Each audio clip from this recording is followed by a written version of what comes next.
तो केंद्रीय गृह मंत्री अमित शाह के जातीय गणना पर दिए गए बयान पर प्रतिक्रियाओं का दौर अब शुरू हो चुका है। सुनिए सभी दलों ने इसे लेकर क्या कुछ कहा है।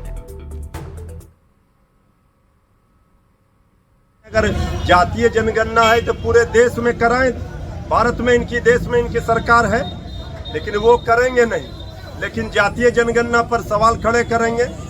ये जुमलाबाजी, ये हेरा फेरी का काम बिहार में नहीं चलेगा। बीजेपी का खाता भी खुलना नहीं है 24 में। बिहार में जब जातीय गणना हुई तो उसके खिलाफ साजिशें रचना, ये लोग पिछड़ों अति पिछड़ों के असली दुश्मन हैं। खैर ये लाख कोशिश कर लें, लाख आरोप लगाएं, लेकिन बिहार के इस मॉडल को पूरे देश ने देख लिया है। अब देश में भी यह मॉडल स्थापित होकर रहेगा और यही भारतीय जनता पार्टी की विदाई का मार्ग प्रशस्त करेगा। बिहार सरकार ने एक जाति विशेष और एक समुदाय विशेष की जनसंख्या को बढ़ाकर दिखाया है और वहीं पे ओबीसी और ईबीसी की जनसंख्या को घटा दिया है। आज उस पर माननीय गृह मंत्री अमित शाह जी ने भी मुहर लगा दी है। बिहार में परोक्ष रूप से लालू प्रसाद यादव राज कर रहे हैं और नीतीश कुमार जी का इकबाल बिल्कुल खत्म हो गया है।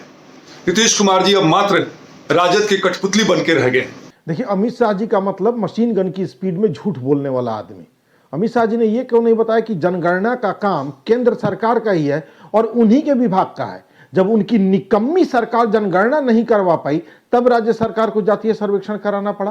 तो ये पलटू राम ने लालू के चरण बंदन करके और जाकर के लालू के आदेश पर जादू और मुसलमानों को जनसंख्या को बढ़ाने का काम किया है। यह बहुत बड़ा बिहार के लिए दुर्भाग्य हुआ।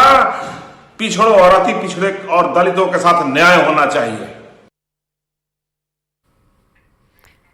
तो भाकपा माले के राष्ट्रीय महासचिव ने देश के गृह मंत्री अमित शाह के बिहार दौरे पर सवाल उठाया। दीपंकर भट्टाचार्य ने यह आरोप लगाया कि जिन राज्यों में चुनाव हो रहे हैं वहां चुनाव की कैंपेनिंग बीजेपी के लिए ईडी और सीबीआई कर रही है और अमित शाह बिहार के माहौल को भड़काना चाहते हैं।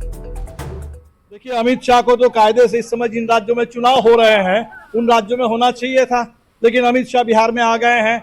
इससे एक तो आप समझ सकते हैं कि चुनाव में शायद भारतीय जनता पार्टी ने हार मान लिया, लेकिन दूसरी बात है कि वहां चुनाव अभियान भारतीय जनता पार्टी की ओर से ईडी के द्वारा चलाया जा रहा है और ईडी के ऊपर पूरे चुनाव का मामला छोड़ करके अमित शाह बिहार में आए हैं और उसमें भी लगातार उत्तर बिहार में सीमांचल में आ रहे हैं, भड़काना चाहते हैं, माहौल खराब करना चाहते हैं।